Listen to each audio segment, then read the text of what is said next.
नमस्कार. माझे बंधू, भगिनी, माझे वडीलधारी आणि सर्वांना नवरात्रीच्या मनापासून खूप खूप शुभेच्छा. तर आज हा व्हिडिओ एका आगळ्या-वेगळ्या ह्यासाठी आपण बनवत आहोत आणि सगळ्यांना माझी कळकळीची विनंती आहे, आपण ही गांभीर्याने घ्याल, ही पूर्ण मला विश्वास आहे.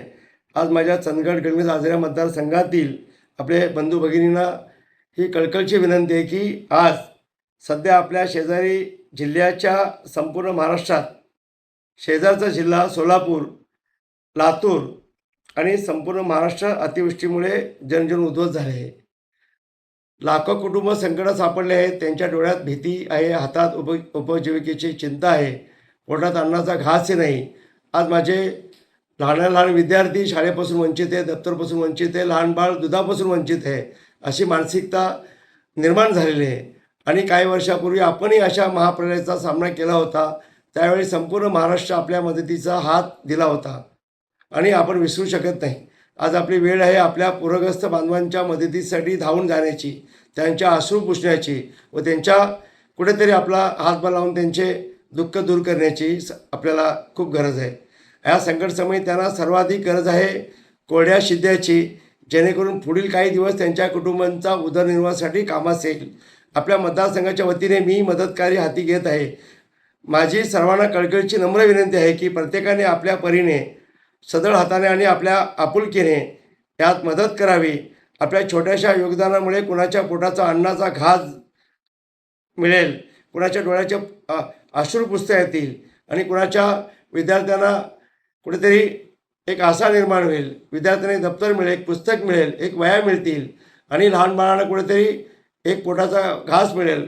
आज पाण्याची पण अशी अवस्था बिकट झाली की पूर्ण विहिरीमध्ये पूरग्रस्तामुळे प्यायचं पाणीसुद्धा नाही. महाराष्ट्र शासन याच्यात गांभीर्यानं ह्या गोष्टी तर घेत आहेत आणि राज्याचे मुख्यमंत्री देवेंद्र फडणवीस साहेब आणि पूर्ण महाराष्ट्र शासनाचे सगळे मंत्रिमंडळ ताकदीने काम करत आहेत. केंद्रातले देशाचे पंतप्रधान नरेंद्र मोदी साहेबांच्या माध्यमातून मोठा विकास निधी लाभतो आहे. तरीसुद्धा हे केंद्रातली मदत, राज्यातली मदत असूनसुद्धा आपल्या भागातला जसं आपल्याकडे असे दिवस आले होते तसेच सगळ्या महाराष्ट्राने आपल्याला मदत केली.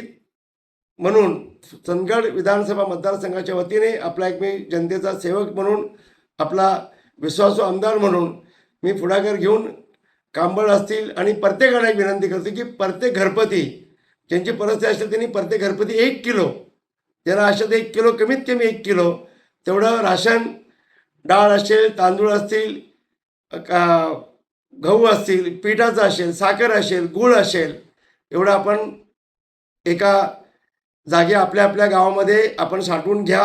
नंतर मग एकत्र करून आपण ती मदत आपण देऊ आणि कमीत कमी हजारो आज ब्लँकेट लागतील, ते ब्लँकेट पण आपण उपलब्ध करून देतो. आणि जे काय शक्य तेवढं आपण सर्व प्रयत्न करतो. याची आपण गंभीर दखल घेऊन कुठलंही राजकारण न करता आपण एक सर्व समाज बांधव म्हणून आपल्या समाजाच्या हितासाठी म्हणून आपण हे काम करतो. याला आपण सर्वांनी मनापासून सर्व मदत करावी आशा व्यक्त करतो आणि करणार याच्यामध्ये मला कुठलीही शंका नाही आणि विश्वास आहे. आणि आपल्याला आपण कामाला लागूया. उशिरा मला हे सांगायला लागते म्हणून दिलगिरीत करतो.